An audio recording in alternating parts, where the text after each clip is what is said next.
Welcome into the program, everybody. This is Alabama Unfiltered Radio. I'm Scott Beason. We appreciate you listening. We hope you've had a great weekend. We hope you've had a great morning, and I hope the last few days have gone well as well. It is a Monday. It is the 29th day of June already in the year of our Lord 2026, and I'm here, Big Sky Mountain Mosley here, making sure everything is working well after the weekend, which is always a adventure. What a throw of the dice, or however you say it. It's you just never know how things are going to be on Monday morning when we get here. So Sky's with us, and it's all good. How are you, Sky? How was the weekend?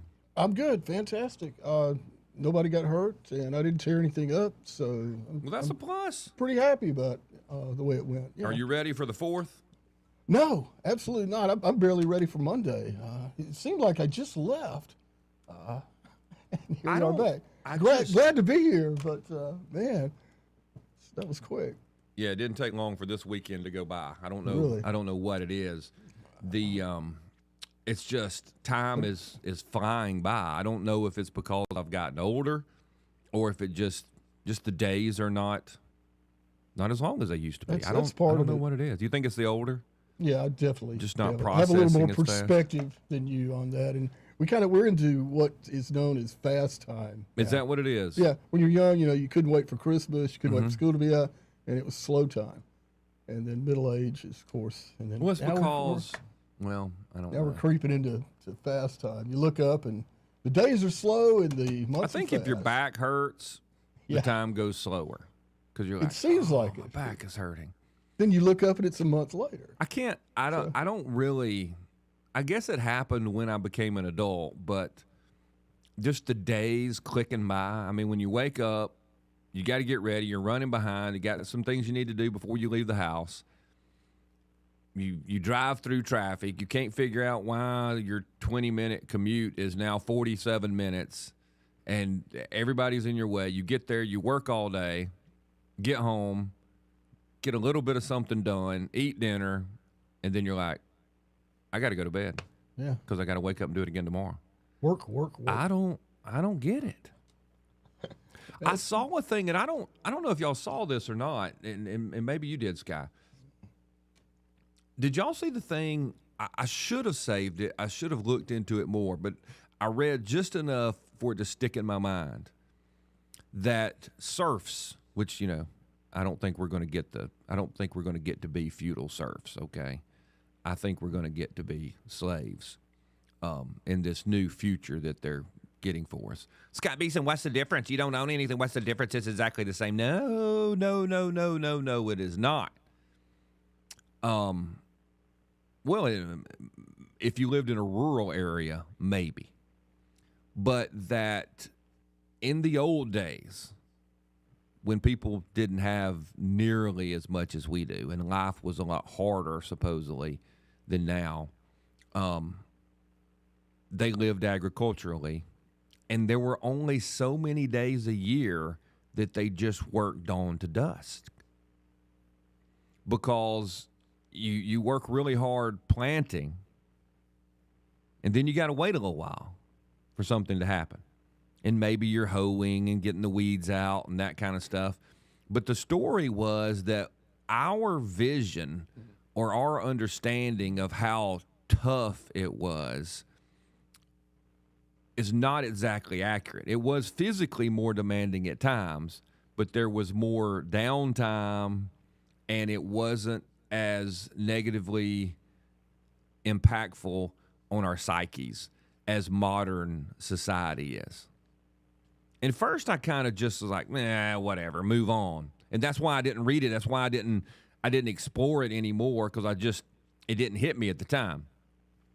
But multiple times since then, I probably saw that 6 months ago, was maybe there's something to that.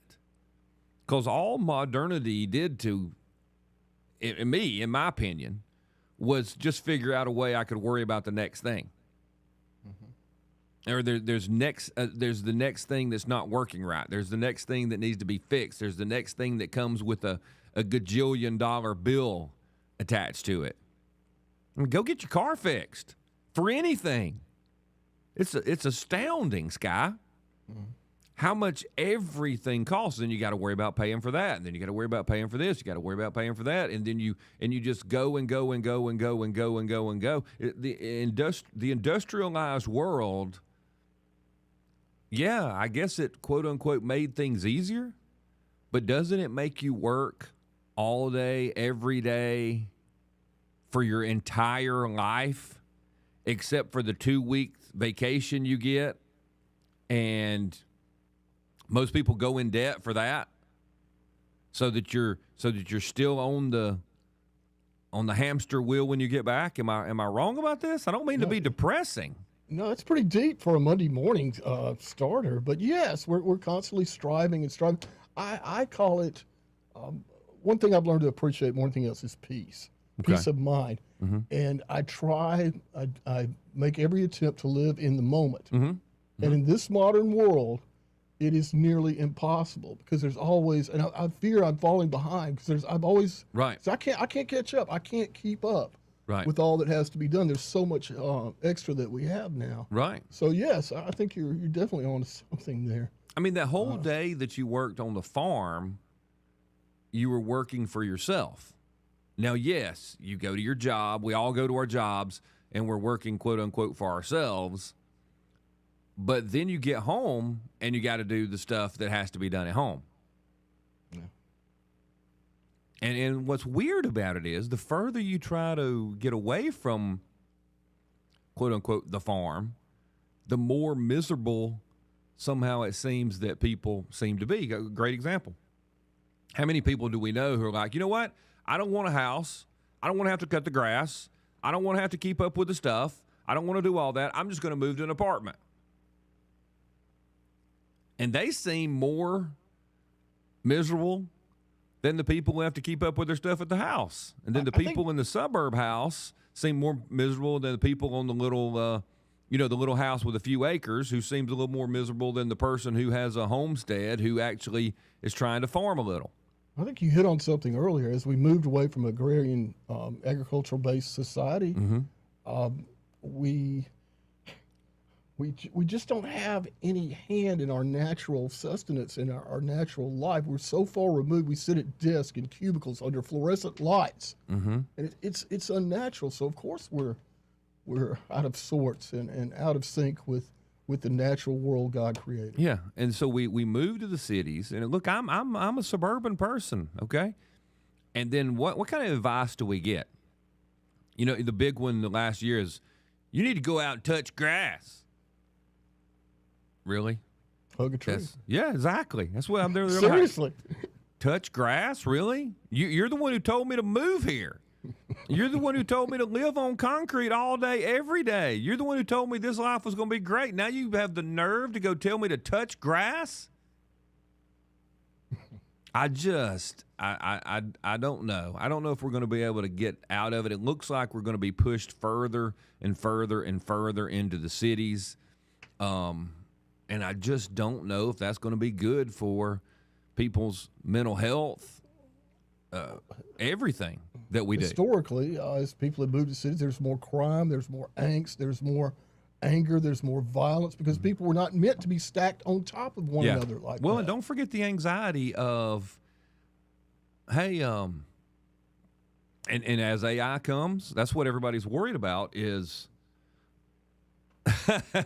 Big Dave says he's not out in the heat. For a prepper, come on now. Yeah. There's that. There's air conditioning and indoor plumbing too. I think part of everyone's angst is, and we've talked about it with AI, is that your boss comes in one day and says you're done. Yeah. And in the old days, I mean, yeah, I get it. They went out west. They had 40 acres allotted to them. They built a little cabin, and yeah, if all the crops died, I guess you ran the risk of dying. But I don't know if they were as anxious and freaked out as those Americans that go downstairs from the big apartment building, get in the subway, fight all the people, get to the job, and the boss says, "You're out of here." Well, in many ways, those people were living. They had a hand in their daily existence. Right. Their fans Right. were, and in many ways, modern life, we're just existing. We're just going from this little task to that little task. Yeah. And you know the one I think it is? When there's a big stack of paper on the left-hand side of the desk, and you work all day to try to move that stack of paper to the right-hand side of the desk. At the end of the day, they throw down a big old stack of paper. I don't think that's the same. Thing. It's the cutting the grass theory. When the grass is cut and you look at it and you're like, I just cut that grass. I don't know how many people get that these days. Yeah. No. We got to take a break. Hey, look, we're not depressed about it. We're just asking questions. A lot of good stuff to do this week. You don't want to miss the show. We will be back.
Scott Beason, president of ARP, Alabama Recovering Politicians. Alabama Unfiltered Radio with Scott Beason.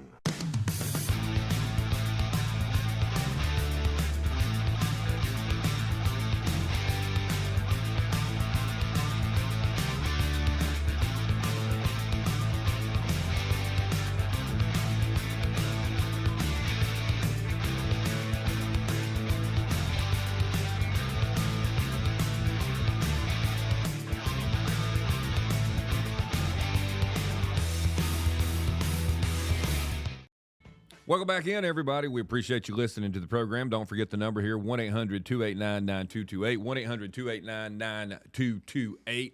And let's get out to your phone calls. Let's go to Doug. Doug, welcome to the program. Thank you for listening. Good morning. Good morning, Doug. I wanted to make a point. I was listening to you talk about the stress of the pace of life today. Yes, sir. But I think a very important point, I grew up on a family dairy farm, 300 acres, nothing massive, but we had family unity. The family looked out for the family. They were trying to pass their knowledge and their culture on to the next generation. And at one time, lightning hit a neighbor's barn and burned it to the ground. The whole county showed up the next week and built the man a bar out of everybody's pocket to make sure that he was able to stand on his feet. Today, people tolerate their neighbors. They don't know their neighbors. There's no community unity, no family unity. It's a train to a disaster. Doug, I can't disagree with you. Both my parents are from rural parts of the state, and even to this day, I mean, I know maybe a couple of people in those communities. But I know for a fact that, one of them will hear the other one's got some issue, and they're like, "Hey, I I come by there so and we'll," and they look out for each other. Now, I'm sure if somebody was abusing it all the time, but they just don't have that issue, and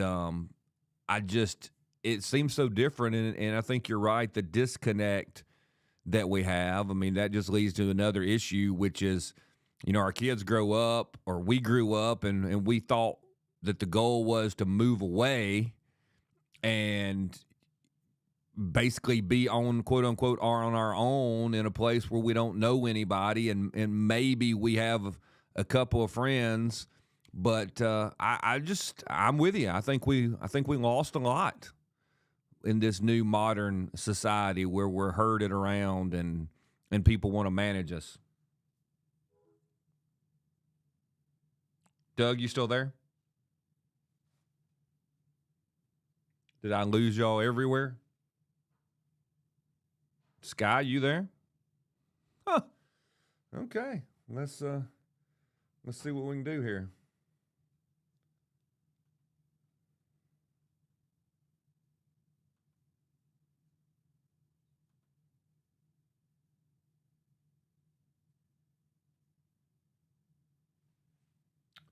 Wow.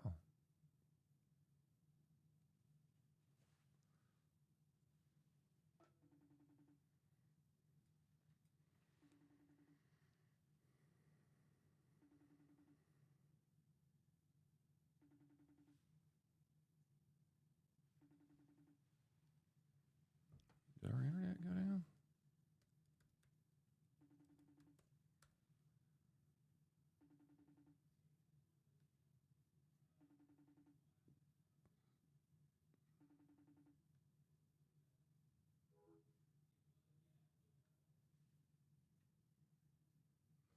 Yep. Well, I guess we'll figure it out. YouTube has still got us going. We have lost connection to the other station, so I guess we could keep doing the show and for YouTube while we wait on them to figure out what's happening down on our remote. So yeah, I was talking to Doug earlier about. He was saying that things have changed. He grew up on a dairy farm. What did he say, 300 acres or so, and was telling the story of the neighbor whose farm burned, or whose barn burned down, and then the people of the community the next week built him a new one with people throwing in and pitching in not only the labor but apparently the materials, because people looked out for each other. And I think about that, and I think about how squeezed we are today. Even if we wanted to do that, we probably couldn't, because we give so much of our money to the government to pay for what? I mean, if me and Sky and Big Dave and others had to pitch in to help Joe, well, we don't have a lot of extra resources to do that, because we give so much to the government that says, oh, no, give us your money. You give us your money. We're going to take your money, and we're going to help others with it. That's how it's done. Which, you know what that does? The irritating thing, and if they get hooked back up down there, we'll get back, and we may drop this off in just a second.